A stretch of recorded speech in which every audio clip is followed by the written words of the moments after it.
capes. Long capes, short capes, intricate Peruvian ponchos, and simple stripy capes. The world is full of all sorts of wonderful capes. And today, I want to talk to you about this cape. This is a luka. It is made and worn by the Sami people, who are a collection of indigenous people living in the middle and north of Scandinavia and northwesternmost parts of Russia, an area collectively known as Sapmi. Disclaimer, I am not Sami myself, but the good friend I am making this for is. Although she did not realize this until she had traveled over 24 trips around the sun. Put a pin in that, we are going to get back to it. But before we get to the sewing part, we need to talk about the history and the culture of the people who make and wear these beautiful capes. And we're going to begin with their relationship with the Vikings. Literary sources are scarce for Norway in the time before Christianity was forced upon us, but current consensus, as far as I can figure it out, is that there was a mutually beneficial relationship between the Norse and the Sami, even as the Sami paid significant tribute, aka taxes. With the Norse faith and its many gods, there was more accept for other people's religion, and the Sami were seen as an important, integral and natural part of society. But we do have a few literary sources we can dive deeper into. First off, we have one of the most famous saga collections about Norwegian kings, but also one of the most problematic, known as Snorre's Kongesagaer or Snorre's Kingsagas. Snorre Sturlason was an Icelandic man born in 1178 or 79 and killed in 1241. He was educated in reading, writing, and theology, and was generally considered someone who had a poor relationship with his wife, always wanted more power, and if you put a picture of him under the dictionary definition of unreliable narrator, you would not be wrong. He also wrote and collected many of these stories several hundred years after they happened, from the viewpoint of a Christian man looking back at more uncivilized times. And he didn't really make a clear distinction between the Sami and supernatural creatures like elves and dwarfs.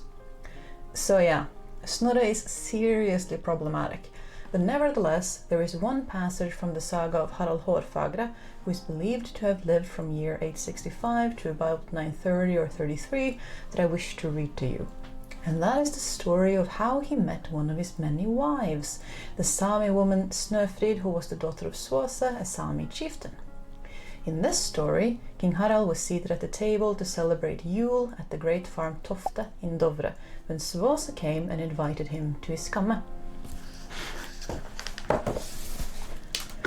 When he got there, Snøfrid, daughter of Svåse, stood up, and she was the most beautiful woman the king had ever seen. She offered the king a bowl full of mead.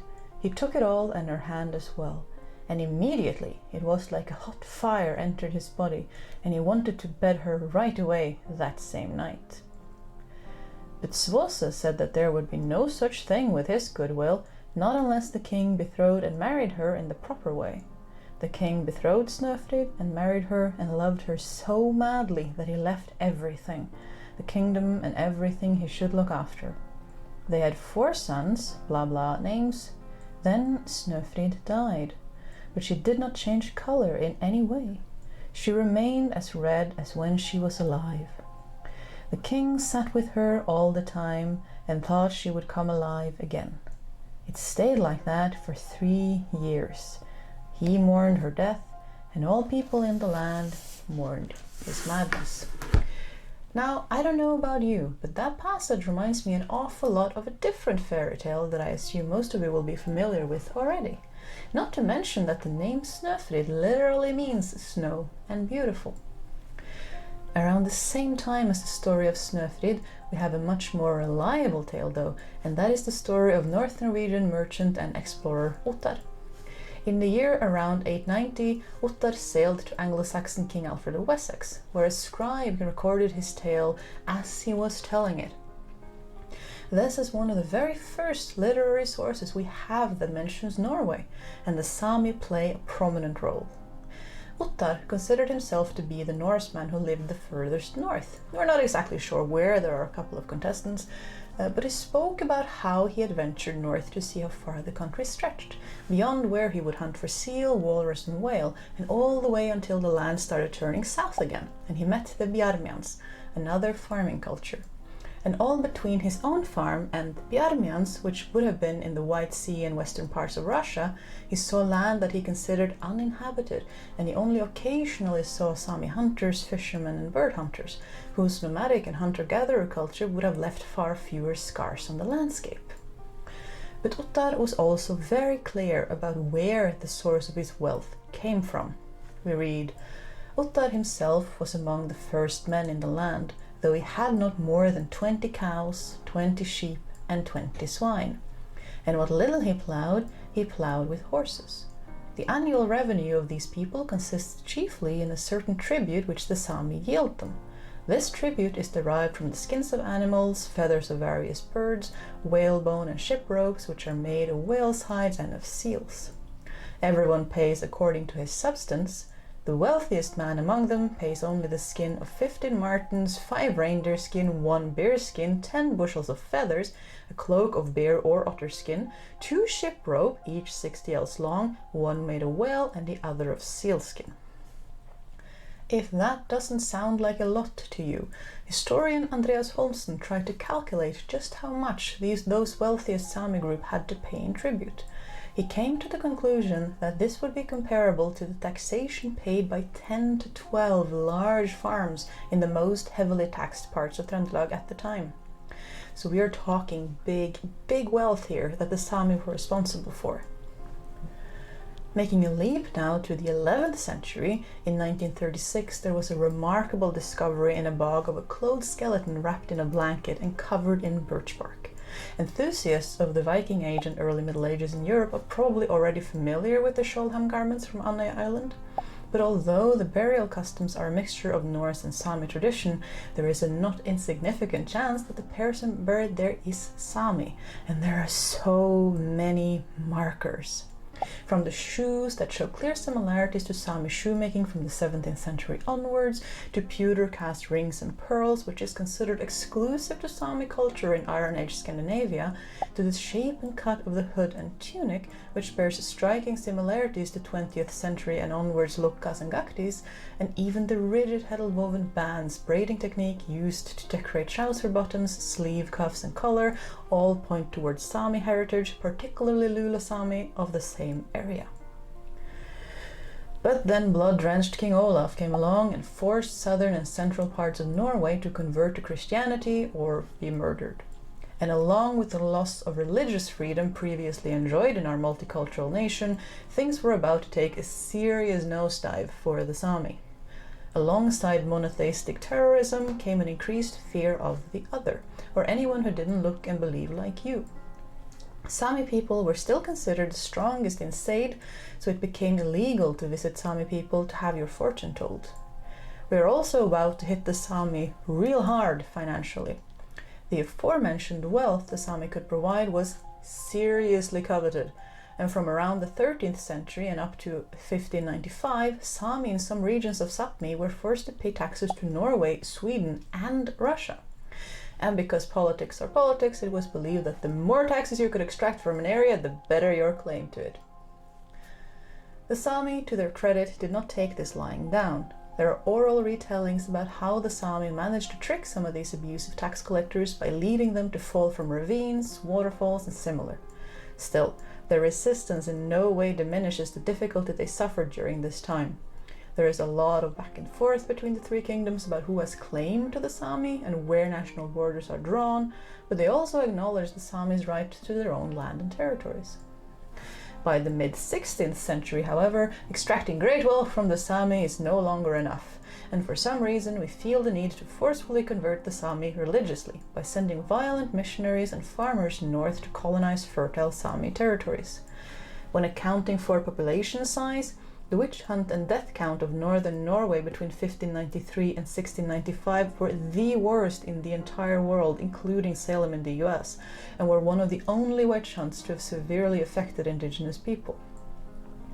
During this time, any religious artifacts that the missionaries could get their hands on, especially the runic drums and usually its owner too, were burned.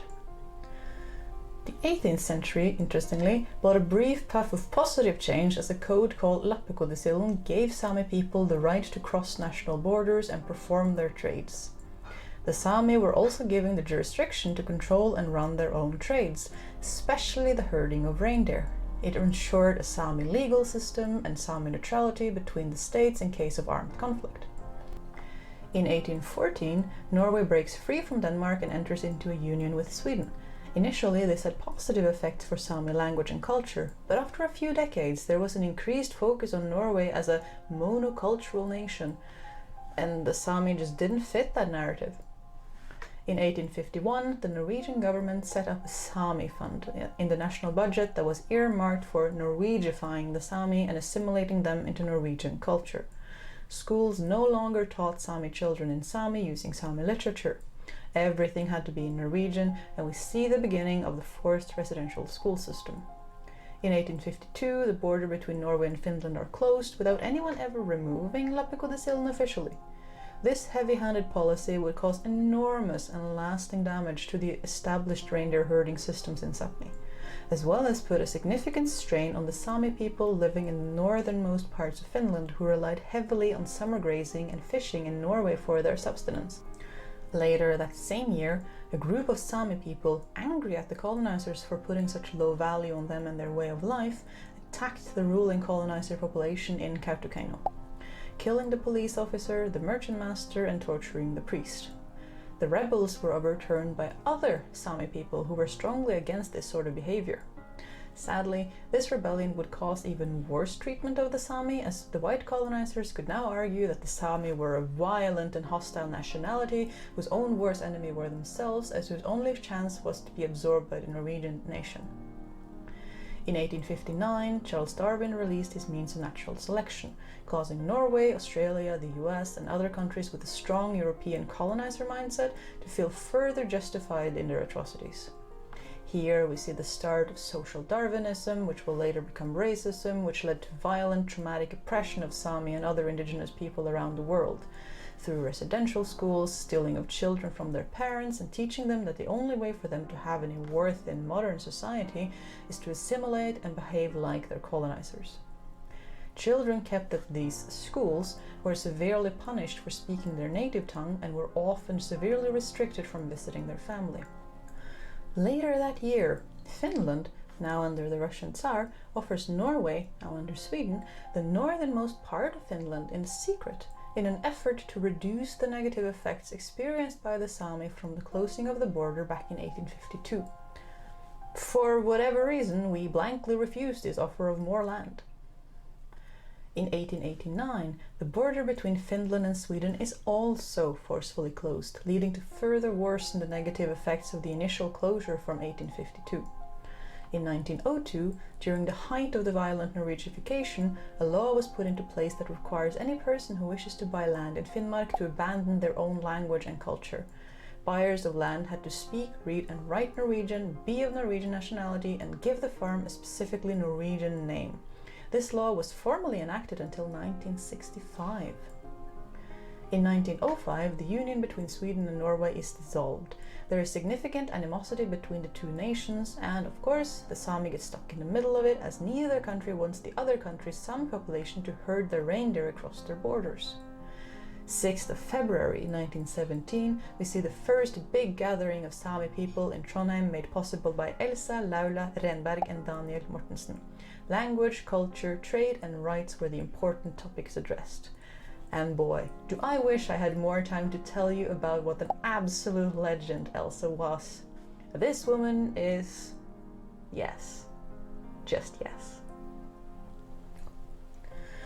From 1920 to 1929, measuring skulls and physical features was disturbingly popular among white racists masquerading as scientists to excuse their own supremacist behaviors. Grave sites were violated, thousands of ancestors stolen, and Sami, whose culture prohibited undressing, were coerced to do so by small gifts and violence in the name of science.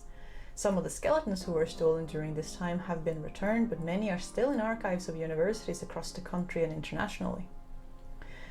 And then, as I hope we all know, all that race research, colonialist mindset and sense of superiority culminated into one of the biggest atrocities in Europe in living memory, the Second World War and the Holocaust. Sami, considered lesser though they were, still risked life and limb for other people. With reindeer herding and a nomadic culture came an extensive knowledge of the land, something they used to help people cross the borders from Nazi-occupied Norway to neutral Sweden. In 1944, Soviet forces were threatening the Nazi occupants from the north, leading to mass evacuation, only of those they deemed worthy, of course, as they burned large parts of northern Norway on their way out in an effort to rob the Soviet forces of any natural resources that might help them in their quest to kick them out. Spoiler alert, that didn't work, and the Russians successfully kicked the racist asses out of northern Norway before peacefully retreating. But for the Sami, the burning of Finnmark was just the cherry on top of an already overflowing pile of oppression. If anyone had managed to hide away any religious and cultural artifacts from the colonizers and missionaries, it was ashes now. After the Second World War, things very slowly started to change for the better for the Sami. In 1956, we saw the foundation of the Sami Committee, which stated that there should be principal equality between the two cultures in Norway. The committee made several suggestions to improve Sami people's cultural and financial situation and worked as an advisor on matters regarding Sami culture and people. They met great resistance in their work though, and change would still be a long way coming.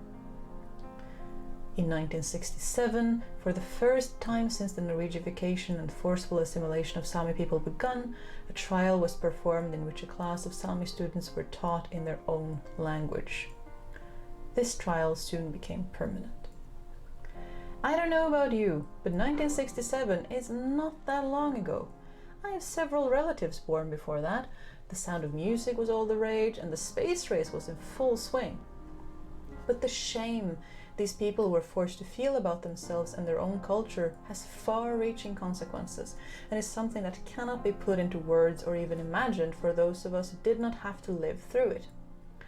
They were so abused by the Norwegian government that they chose to silence large parts of themselves so their descendants would not have to go through what they had. Many Sami children who were sent to these assimilation camps either forgot or never spoke their native language again, and it was not just the schools. The attitude that Sami were lesser was taught to school children everywhere, so that when these Sami children became adults and spoke to other non-Sami people, the attitude they met would reinforce what they had been already taught. And that, my friends, is how we come full circle in this very brief and very superficial introduction to Sami history and oppression in Norway. This is how my friend could grow up entirely oblivious to the Sami identity of her ancestors. This is the story of not just my friend, but of many young adults in Norway who are learning that their parents, grandparents, and great-grandparents were Sami, but never spoke a single word of it. And they're taking their culture back, piece by piece and word for word, even though there are some pieces that have become lost in time and in violence. The Sami nature religion being chief among them, permanently lost because pre-Christian Sami culture were a primarily oral culture, and the runic drum, chief tool for the Nuaidi, were especially targeted for destruction by the violent missionaries. Today, there are no surviving rune drums without Christian symbolism. We broke that part of their culture, and no amount of reparations can give it back. And it's not as if this hatred and distrust that has been hundreds of years in the making just vanished overnight. Sami people still can't wear their gakti in some places, especially at night during the weekend, or risk getting spat on and worse. Although recognized Sami regions are supposed to have signs in both Norwegian and Sami, this is often not the case, and many have been vandalized, painted over, shot at, or stolen. We still have a long way to go. Now, I am just one person on the internet with a very small following. What can I do? I can spread this tiny bit of awareness to you, this tiniest sliver of an introduction into their history, but also make sure that I make space for Sami people to tell their story themselves in their own way. And perhaps I can spread a tiny piece of joy by making a friend a luka that she has wanted but has not been able to find the time to make for herself. So I explored what resources I could find, took out the bolt of dark grey wool I knew she liked, along with small pieces of green, yellow and light grey wool for decoration, and set to work. First, I cut 1/2 meter of my accent colors, green and yellow, into 1-inch long strips. These will become the double piping that will decorate the seams and edges of the luka. I am leaving the grey for now, as I'm not sure how wide it can be and still cover the entire bottom edge and hood opening. After stitching together all the strips into one length, the green and yellow wool is combined into our roughly 12 meters of double piping, which turned out to be just barely enough.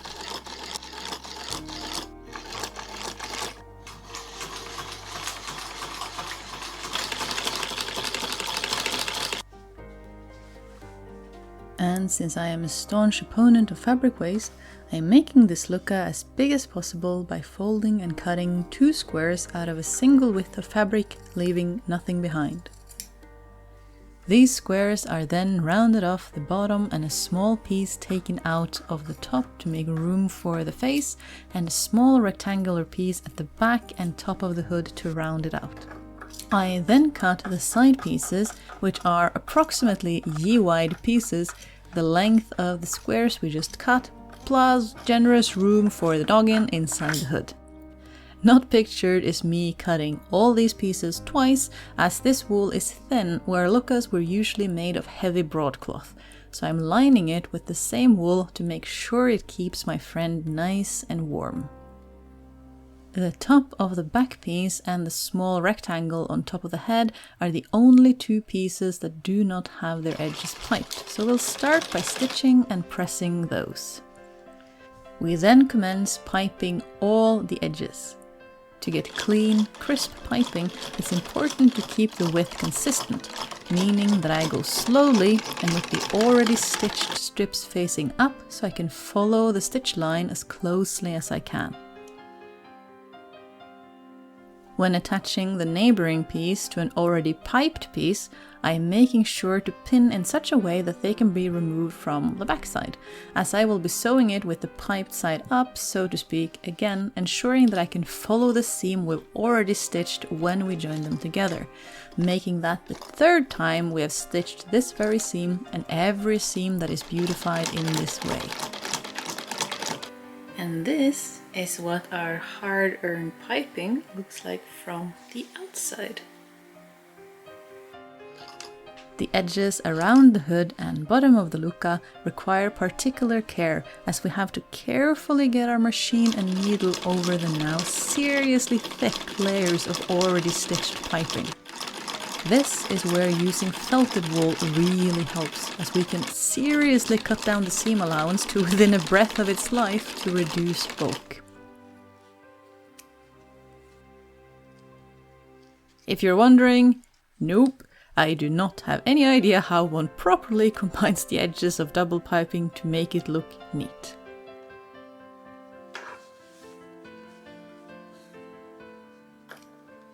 Now that we have an edge we can measure, we can cut up. Madam, this is not a beast that needs slaying.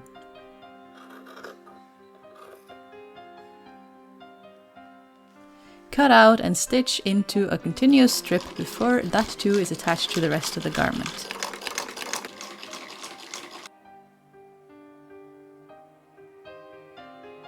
Even these monster seams benefit from a good press. Outer layer done, we can stitch up our lining. A remarkably quick process after all that piping. The lining is attached simply by turning our outer layer inside out and folding the lining over top. They are all the same size and fairly simple shapes, so pinning the lining in place and folding the grey wool over is uncharacteristically painless. Before everything is carefully hemmed by hand. Another fun thing about felted wool is that it's fuzzy, which hides stitches well, so not having the perfect matching thread is no problem.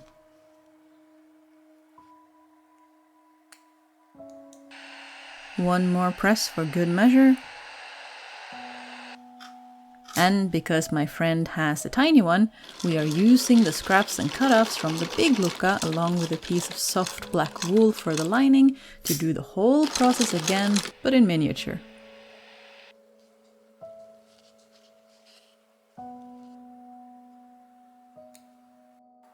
Luccas often have a decorative string running through the edge of the hood so you can really protect yourself if the winds are merciless. So I tried my hand at the Sami 4-strand plait. Unless you can't tell from my clumsy fingers, braiding anything beyond the basic 3-strand braid is not my forte. Still, I did learn that 4 threads per strand looked the best, so we went with that. Then we mark some holes and open them up using an awl. I'm struggling a bit because this grey wool is the thickest of the 4, but we got there in the end. The holes are secured with large buttonhole stitches in thick silk thread.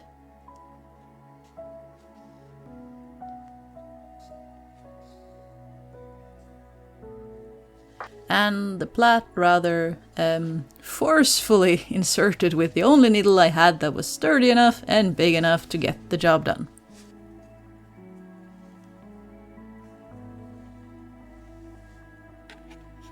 And we're done.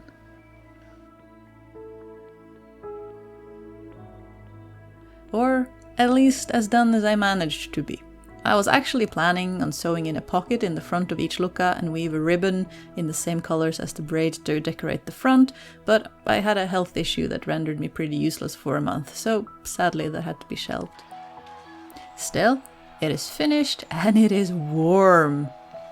And it was a delight to see the expression on my friend's face when I got to give it to her.